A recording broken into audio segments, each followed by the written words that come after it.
Hello and welcome to the ScatterVolt channel, and today this is my updated $500 to $600 gaming PC build guide that anyone can build for the holiday season. This here is a beginner-friendly gaming PC that can deliver modest 1080p 60 to 144 frames per second gaming performance and can be upgraded on over time. So if you want to swap out the processor or swap out the RAM or add in more storage, you can totally do that with this gaming PC, or at best, throw in your favorite dedicated graphics card, hopefully when the graphics card shortage ends. But even without a graphics card in this computer or a dedicated one, you can still expect to get about 80 frames per second on average for a game like Fortnite, 60 frames per second on average for a game like Apex Legends, and if you really want to push it, 57 frames per second on average for Far Cry 6, all at 1080p. So even without a dedicated graphics card, this PC can still game. And luckily, as of making this video, all the parts I used for this build guide can be found in stock, not overpriced, and actually some of which are on discount right now, and you can check those out in the description below. So in this build guide, I'll be showing you guys the parts that I used, the different upgrade paths you can take, how to build this PC step by step, then how to install Windows 10 and set up the drivers for this computer, along with some optimization tips to make the most of the gaming performance possible on this computer for free, and then the gaming benchmarks along with their dedicated graphical settings that I set for each game if you want to replicate the performance that I got for yourself, and then closing out with my final remarks on this computer and the PC giveaway I'm going to be hosting, which I'll reveal the details for all that at the end of this video. So stay tuned for that, for however long this video is going to be. Have fun. The Corsair K55 RGB Pro XT is a completely RGB'd out and full-sized gaming keyboard for beginners that want a flashy looking gaming keyboard in their setup. And in combination with Corsair IQ, you can customize almost every aspect of this keyboard, both functionally and visually. So if you want to check out the K55 RGB Pro XT, I'll have a link to it at the top of the description.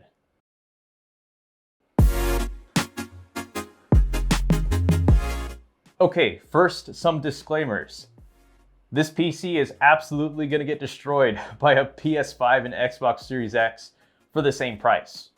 Though I understand getting one of those console devices is pretty hard right now given the holiday season.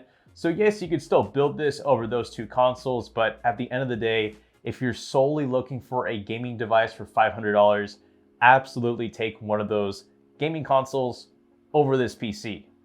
But if you're still looking for a computer with all of its functionality that it brings to the table, along with it doing some modest 1080p gaming performance, this can be it. Also, if you even thought about considering getting a pre-built for the same price as this, like what you find on Amazon, don't get those. They're scams. They're using like 10-year-old i5s and a GTX 650, and people are falling for it. So yeah, absolutely take this over any pre-built that's below $600. I don't care what side it's from. This is going to be better. Just build it. I mean, you're building one of these. You're not building one of these or this or what you see on TikTok. No, this is a very basic budget gaming PC that doesn't even have a dedicated graphics card. You won't mess it up. You won't break anything. Don't worry. And lastly, this $500 gaming PC can definitely play games, but don't expect it to be any sort of content creation or streaming machine. Because this doesn't have a dedicated graphics card, don't expect to stream with it. Even recording games is a little bit of a stretch because again, there's no dedicated graphics card. I just wouldn't try it. So with all those out of the way, let's get into how to actually build this computer.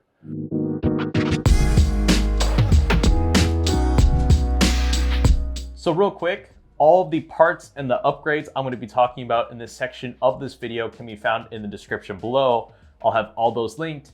And let's begin with the main processor, which acts as our CPU and GPU, that being the Ryzen 5 5600G. So this is an APU, aka an all-in-one processor, because it's going to host the main CPU portion of our gaming PC and the main graphics card portion of this PC just in one chip.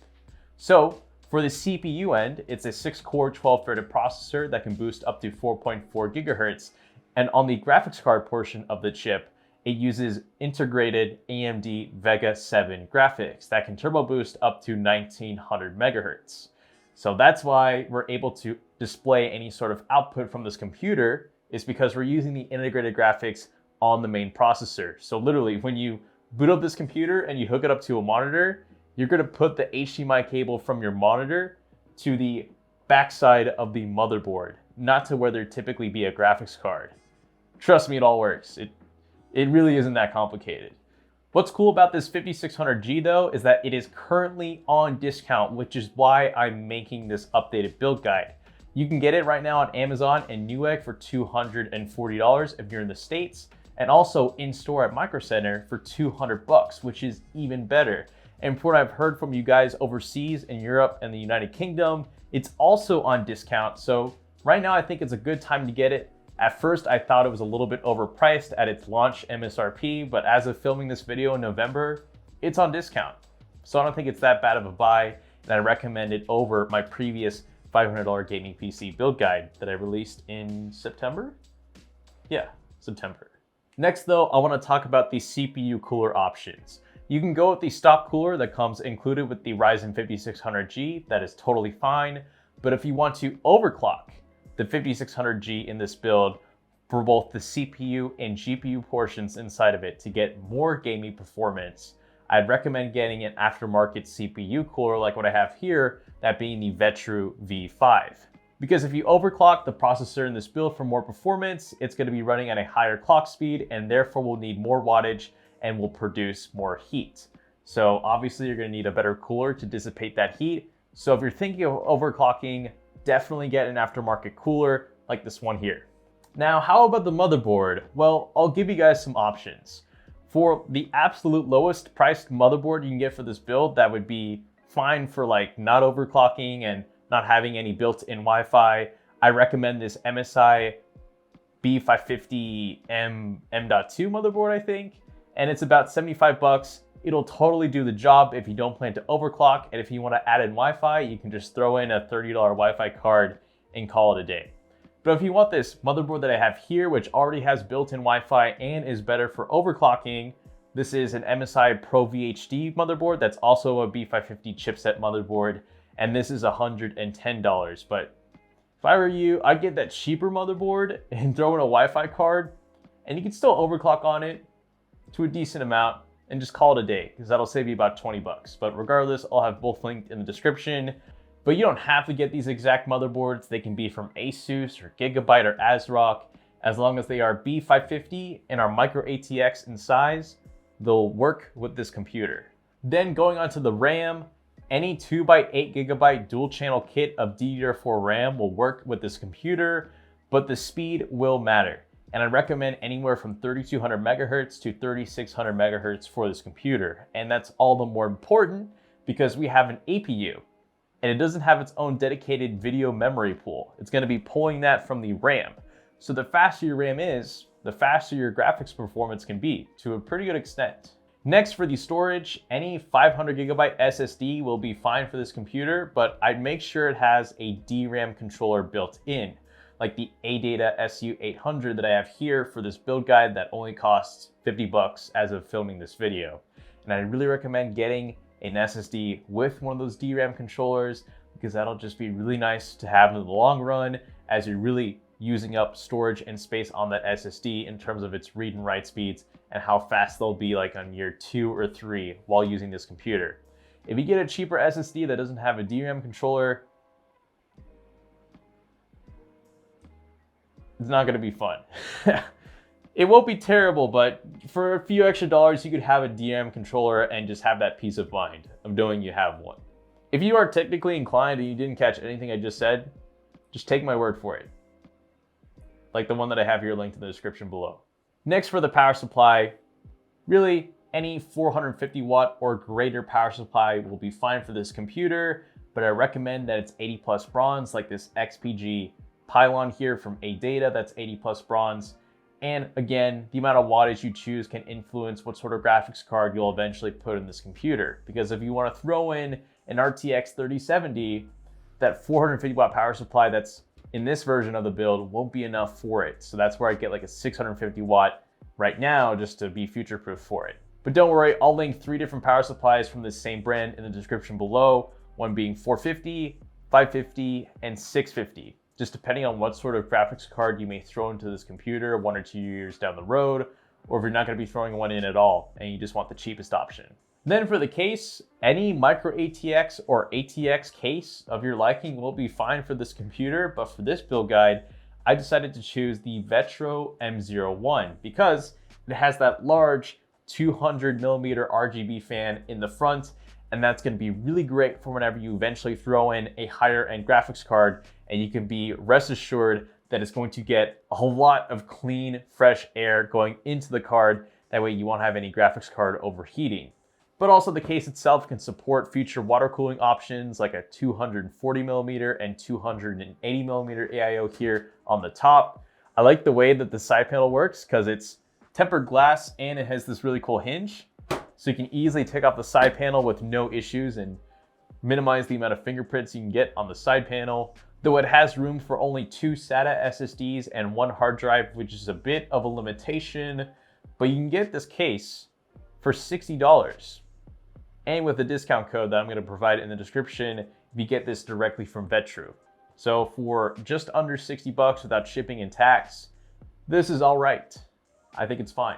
But of course, the more you spend on a PC case, the better it's just going to be in terms of size, upgradability, cooling performance, overall build quality, yada, yada, yada. So if you were curious about the pricing, if you were to add up all the parts, if you chose all the cheapest options in the description, you'll get about $521 USD. And if you use all the most expensive options that I have linked in the description, you'll end up at about $600 USD. So again, about that $500 to $600 range that I was shooting for.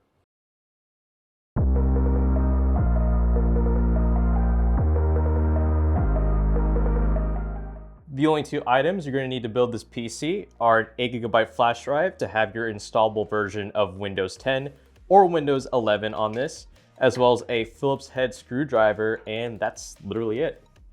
So first things first, let's unbox the motherboard from our motherboard box. It should be in this little plastic wrapping. Take it out of there. As you can tell in the box, there's going to be a few things we're going to need for later on in the build. One of those is this IO shield. This is what you're going to need to put into the back of your PC case so you can access your USB port and all that. Next, these are your SATA cables, and this is what we're going to use to connect our SSD to our motherboard. And since we do have a motherboard that has Wi-Fi compatibility, we do have these antennas that we were given that we're going to put on the motherboard later on. So first things first, let's go ahead and take out our CPU. This is our Ryzen 5600G. This is going to be acting as the main processor and graphics for this PC, hence why there isn't a graphics card, because we'll be getting the graphics from this chip. So go ahead and open up the latch. Identify that triangle right here and line it up with this triangle here on the socket. And really, in simple terms, the Ryzen logo should be parallel with this black bar right here. Press the clip down, and there you go. And while you're at it, go ahead and unscrew out these 2 black things next to the CPU socket. That way we can install our CPU cooler.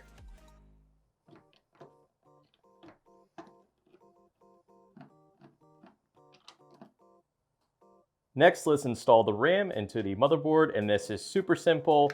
All we're gonna wanna do is open up these 2 tabs right here, and these RAM sticks are gonna go in only one way. So you can see these little like pins right here. They're different sizes on one side and this side here. So this is only gonna go in one way. So we're actually gonna have to flip that around and make sure this clicks all the way. Yeah, there you go. And then this one, make sure this clicks all the way. If neither of these click all the way, you're going to run into boot issues, but if they clicked in all the way and they're all the way in and they're in these 2 slots, you're good. Now I'm gonna go ahead and install the CPU cooler onto the motherboard, but just for reference, I'm going to be using this aftermarket cooler because this is what I recommend for this PC build if we want to make the most of our Ryzen 5600G in order to overclock it and get the most frames per second out of it. But if you're going to be using the Ryzen stock cooler, that is so easy to install, and there's plenty of tutorials online. You can even watch my past build videos or even just these quick clips here just to see how it installs. It's so simple. You just literally put it into the backplate here. But for this aftermarket cooler, it is going to be a little bit different. And I won't cover every single aspect of it because you'll just have to look at the manual and see how to put it in, like an instruction kit. But I'll go ahead and provide a quick time lapse just to show you what I do.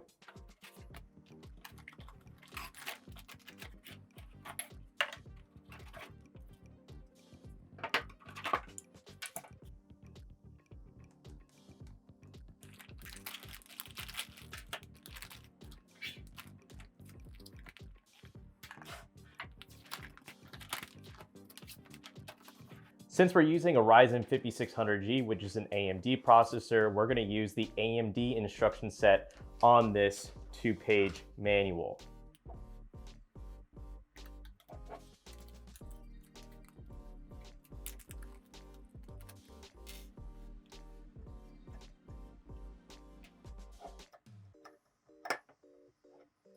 So with this cooler, we're actually going to reuse the backplate that was already on the back side of the motherboard to mount the cooler on it. Now we're going to go ahead and apply the thermal paste for it. Just a little P-dot sized thermal paste dot right there. Make sure that little warning sticker is off the back side of this. Line it up with the 4 holes. So once you initially get it in there, don't screw in one screw all the way on each side. You're going to want to do a star pattern where you kind of screw in one side a little bit, then move over to the corner, then move over adjacent to it, then to the other corner, rinse and repeat. That way you put equal pressure on the back side of this motherboard from the cooler so you don't risk bending it.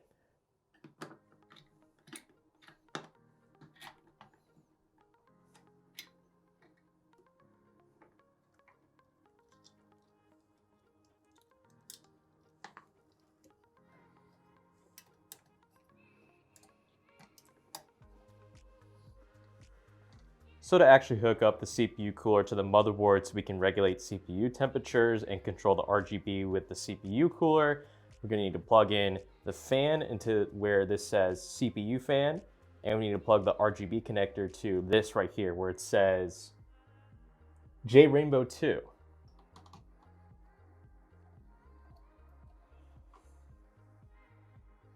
So before we install the power supply, I want to show you the backside of this PC case here. I found this baggie of screws, which we're going to use to install our motherboard into the case and our SSD onto the back or front, doesn't matter, of the case.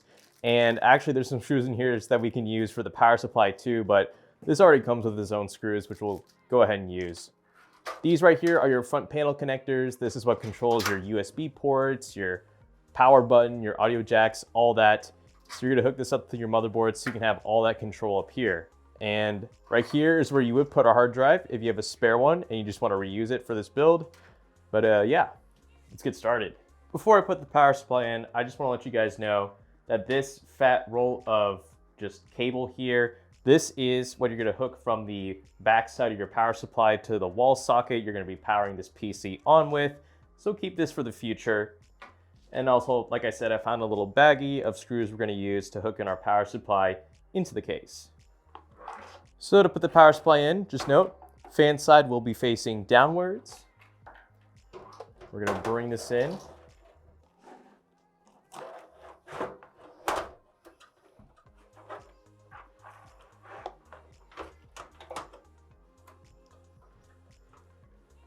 And there should be 4 holes along the power supply here that'll line up with the case. These are the screws we'll be using. They're thick. It came with the power supply. Should be pretty easy to identify.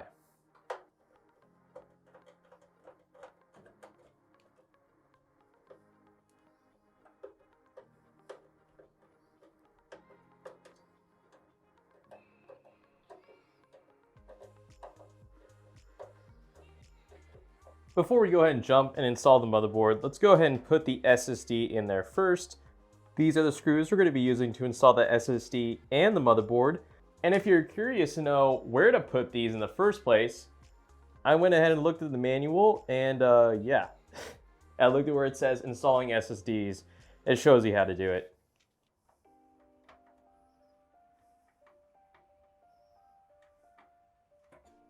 Now let's install the motherboard, but before we do that, we have to put in the I/O shield right here into the back of the PC case. But you see these parts that kind of stick out? These are what are going to be facing this way, so you can actually push into the case.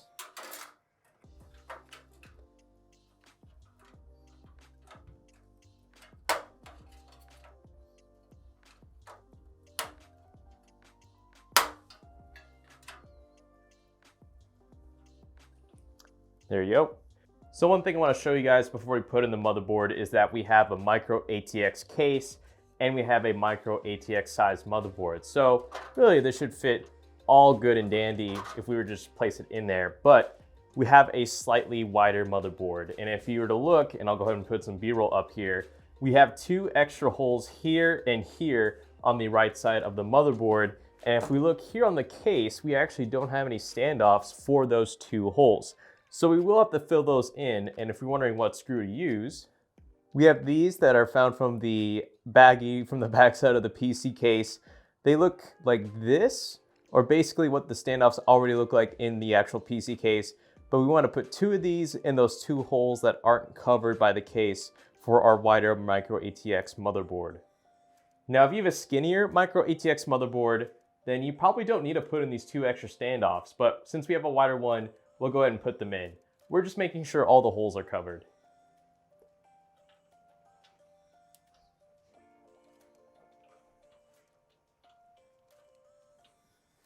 So now with all of our standoffs covered with this one here and this one here, let's go ahead and put in our motherboard.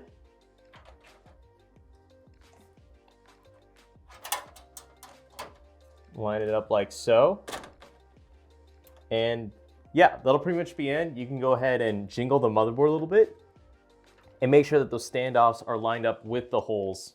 So just another little trick of mine is just to see if the motherboard is in all the way correctly. If it's lined up with the I/O shield that you put in earlier, then you're good. If not, it'll look something like this, and you just have to adjust and press it in a little bit, and yeah, that'll be it. Now it's time to start screwing in our motherboard into the case. But if you're wondering what screws we're going to use, the same ones that we use for our SSD are we're going to be using for our motherboard, so these.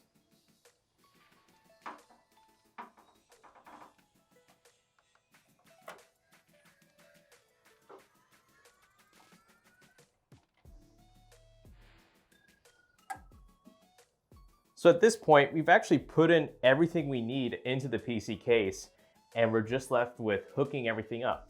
And I'll show you how to do that now. The first connector I'm going to take care of is the SATA cable that we got from our motherboard. We're going to hook this up from the SSD to the motherboard so we can provide our data connection for our SSD.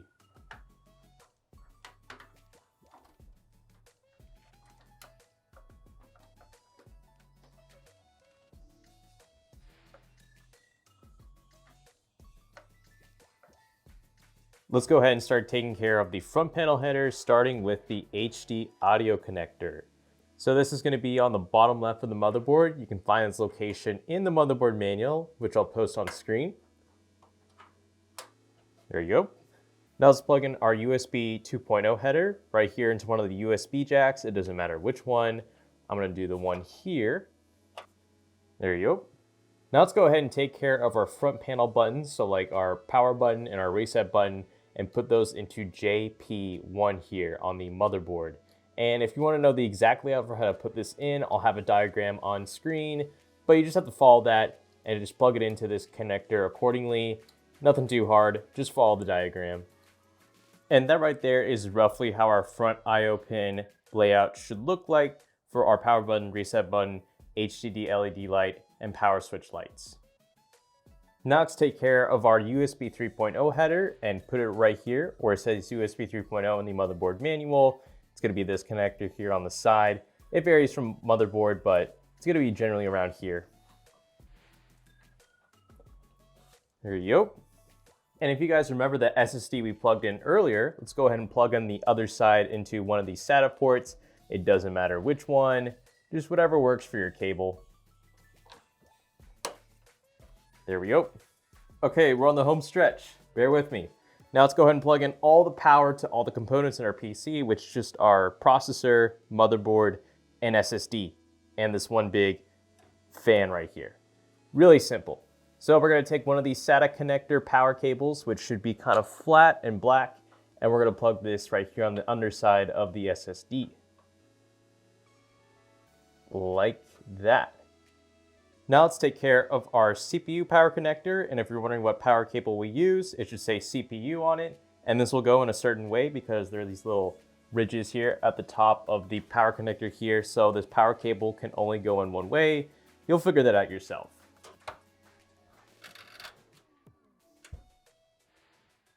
And now for the motherboard power connector, this one should be pretty distinguishable amongst all the other power cables. It's big and it's thick. And this also can only go in one way because there's this little notch here on the motherboard power connector. So we're gonna go ahead, bring this around, line it up with the notch. There we go.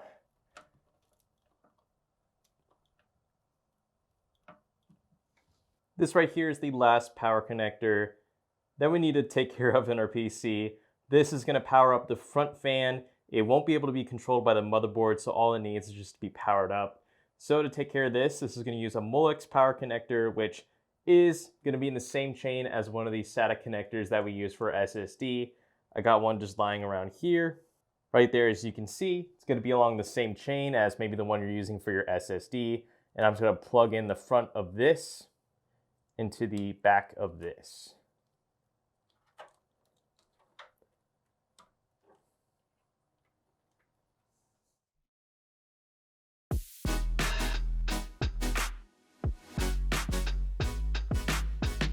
So with all the building done, I am going to go ahead and boot it up for the first time. But before then, just as a little checklist, I went ahead and took the power cable, that big thick cable that we found from the power supply box, and I put it in the back of the power supply and hooked up the other end to the wall socket.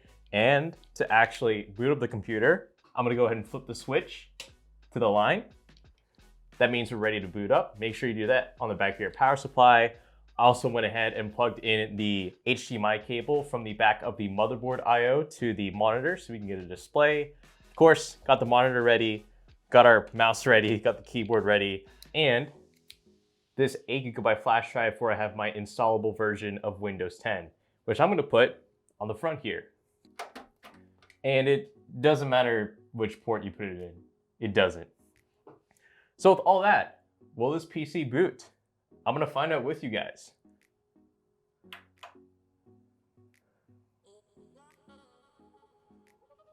All right, so for a second there, I was concerned the PC wasn't going to boot in, but all it did was that I moved the Windows bootable media device on our USB drive here from a USB 2.0 port on the front to the USB 3.0 port, and now we're here to Windows. So I just had to go ahead and I guess switch that port, but now that we're on a USB 3.0 port, now we're here to this purple screen and it should be just a home run. So I'm going to use the keyboard here again. This doesn't like my mouse at this moment. Install now. I don't have a product key, but we can take care of that later if we want. I'm gonna go ahead and select Windows 10 Pro. It doesn't matter between Home or Pro. Whatever floats your boat. I can show you where you can get cheap Windows 10 keys. Go to Custom. There is our interesting. Never mind, hold up. Our SSD hasn't been recognized by Windows yet, and I probably know why. That's probably because it isn't plugged in all the way here in the computer. So give me 1 second. Oh, and look at that. So now we have our SSD actually recognized, which is good. I just didn't have the SATA connector plugged in all the way just because of the angle of how it's approaching to the SSD. So I had to press that in further, and now it's recognized. So there's our SSD. This drive 0 is my game SSD that I have right here. Ignore this. This is going to be for benchmarking later. But let's go ahead and select the drive we're going to install Windows on, which is drive number 2. And boom. You're done. Okay, so if you waited for a little bit, you'll get to this screen. Choose your country, self-explanatory. Self-explanatory, we don't need that. So this is my internet. We're not gonna connect to it right now for simplicity's sake. Continue with limited setup. You can set up internet if you want. It's just gonna ask you more options if you wanna enable or disable. And since this isn't gonna be my computer, I'm just gonna not proceed with Wi-Fi setup at the moment. Anyways, I'm gonna say this is for ScatterVolt or subscribe to ScatterVolt.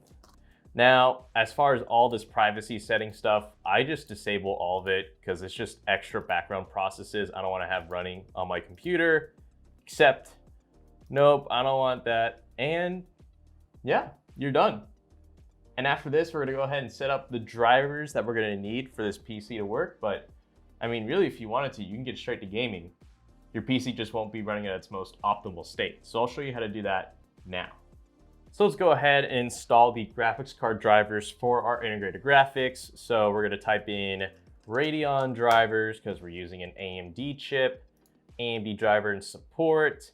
And if you don't know what you're using, you can go ahead and use this auto detect tool, which will automatically detect what Radeon graphics you're running on your PC, and I'll choose the right driver for you. Though, come on guys, you can figure this out. So we have a processor with graphics, so our Vega 8 integrated graphics, AMD Ryzen processors. We have a Ryzen 5 G series processor. We have the Ryzen 5 5600G. Click submit. Windows 10. We're not on 11 just yet, and I don't plan to upgrade to 11 actually, personally. So we're just gonna keep it to Windows 10. And we're gonna wait for that to open up. But in the meantime, let's go ahead and search up our motherboard drivers, which all you gotta do is type in the name of your motherboard and type in drivers right next to it. I know, pretty complicated stuff, right? There it is. There's the product page for our motherboard. And actually, while this is opening up, we'll go ahead and install our graphics card drivers. Install, doesn't matter where, as long as it's on the main drive. But as for the motherboard, I clicked on support here. We're gonna go ahead and click on driver. We're using Windows 10. And all you're gonna need really are your audio drivers. So let's install that. We're going to need, since we're using a Wi-Fi connection, we don't need LAN drivers. LAN is only if you're using an Ethernet wired connection straight to your router. We don't need onboard VGA drivers because we're installing those right now. We're already installing our graphics card or integrated graphics drivers. We do need our chipset drivers. That's really important. And then we don't need these RAID drivers because we're only using a single SSD in this system, and I doubt those of you watching this video are planning to run a RAID setup with like hard drives and SSDs. Anyways, it looks like I'm gonna go ahead and show you guys how to install these, which it requires a really big IQ to actually install graphics card drivers, as you can tell. But in the meantime, I'm gonna go ahead and take our three, there you go, chipset drivers, extract those. Realtek drivers, extract those. Whew. Oh, the screen is flickering a little bit. That means the computer is not breaking apart. That's just installing the graphics card drivers. Anyways, quick setup. It don't matter. Gaming, continue, boom. Graphics card drivers are installed. That is half the job done. Let's go ahead and get these motherboard drivers in. So chipset drivers, let's go ahead and take care of this. Click on chipset software with the AMD logo. Yes, just let this run. Let it do its thing. Yada, yada, yada. Next, next. And yeah, I mean, you're all ready to start installing Steam, Chrome, and other applications you want and get to gaming.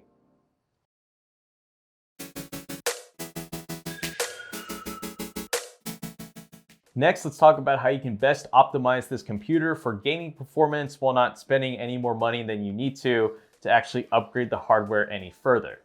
So first, make sure in the BIOS that you have the XMP profile setting for your RAM turned on to either profile 1 or profile 2. Just make sure that it's on, so that way your RAM is running at its full advertised speed. But while you're still in the BIOS, go ahead and enable resize bar, which you're gonna wanna do to get just a little bit more gaming performance out of that iGPU in this build. And along with that, you're going to have to disable or not enable CSM. In order for resize bar to work, you have to make sure CSM is disabled. Then the last thing I want you to do in the BIOS while you're there is to set the UMA frame buffer size, which can influence how much RAM you dedicate for the memory pool on the Vega 7 graphics. And I'd recommend 4 gigabytes because that's big enough. You shouldn't have to go any more than that. And if you're using a 16 gigabyte RAM kit, that really shouldn't be too much of a hassle if you're only left with 12 gigabytes of memory left for your system memory and not your graphics memory for those Vega 7 graphics. So set that to 4 or 3 if you want to be a little bit more conservative, but that'll be fine. Once you make all those changes, make sure to save and reboot. And once you get into Windows, you do have the option of overclocking the 5600G, which I'll show you how to do that if you decided to get an aftermarket cooler for this PC. So there's a few ways you can do this. You can either do it through Ryzen Master, which is an application you can download from AMD's website and overclock your Ryzen 5600G through that, or you can do it through the BIOS. Both of them will get you to the same endpoint, which is overclocking those integrated graphics, which is going to yield the most extra performance. And if you want to choose any of those two options, the best sort of iGPU overclock settings that I found to get more frames per second is to set the graphics clock speed to 2300 megahertz and the iGPU voltage to 1.275 volts or 1.25 volts. You'll just have to experiment from there if 1.25 or 1.275 is good enough for you.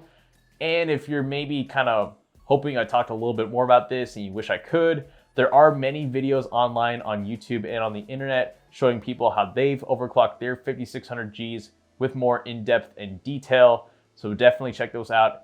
But otherwise, you're welcome to replicate those overclock settings for yourself and see if they're good. If your games are crashing or if they're artifacting, like if there's any weird graphical settings that show up on screen as you're playing a game, do dial down that overclock because that's a little bit too much because not all chips are made the same. They can't all achieve the same overclock settings because they're always different. So just keep that in mind. And then the last thing you can do to get a few more frames per second in your games is to actually turn on game mode in Windows. That now actually makes a very small difference of about 1 to 2 frames per second if you enable that in Windows 10 or Windows 11, and it's free. You just click a button and boom, no harm done other than slightly more gaming performance.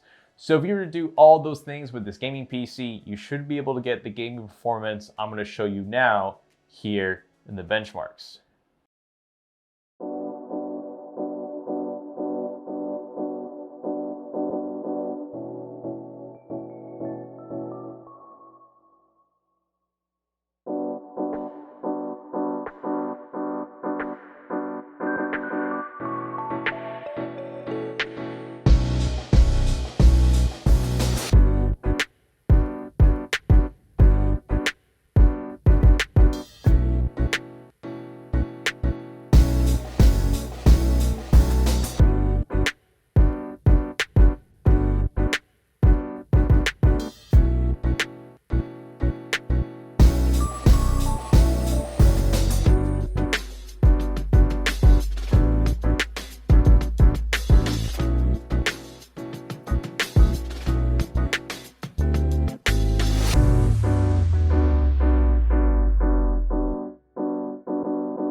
All right, so that was the benchmarks, and I hope you enjoyed all that talking and testing and tutorials and blah, blah, blah.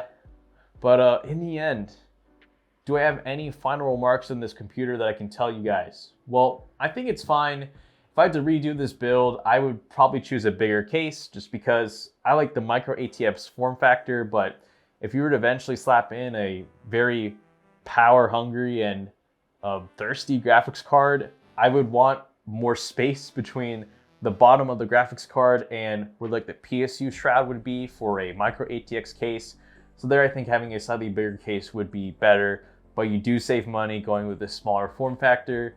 So I guess that's one small downside. You could go with an ATX case and be fine, and a micro ATX motherboard because that's compatible. It'll just look a little bit funky because there'll be that dead space between the bottom of the micro ATX motherboard and the PSU shroud. On top of that though, the way that I had to actually route the cables for the SSD in this build was not the way that was actually designated in the manual for this case. Like there was no way I could plug in the SATA and power cables from the angle it was wanting me to do. So I only have one SSD installed here in this PC case, and I probably can't install another SATA SSD. So that's a bit of a downside actually. So if I were you, if you really wanted to be future-proof in terms of a PC case, I would get something better like an Antec NX410 or a Montech Airlight 100. I think that's what it's called. And both of those are around the same price as this case. Of course, not with a huge 200mm front RGB fan, but those would be slightly better options for about the same money. But other than that, I mean, this is a Ryzen 5600G $500 to $600 gaming PC. And there's not much you can complain about that because you're limited to integrated graphics. But when you do eventually get the chance to snag a graphics card, whether it be one that you buy online, one that you buy from a friend, or one that you buy used from a miner who's done using it, if something happens to the cryptocurrency market, you can totally throw in any of those into this gaming PC as long as you have enough wattage for it from the power supply, and you can finally have a real gaming PC that can go above 1080p. But I mean, this is only $500. It's such a low cost, which is why I'm comfortable putting it out there.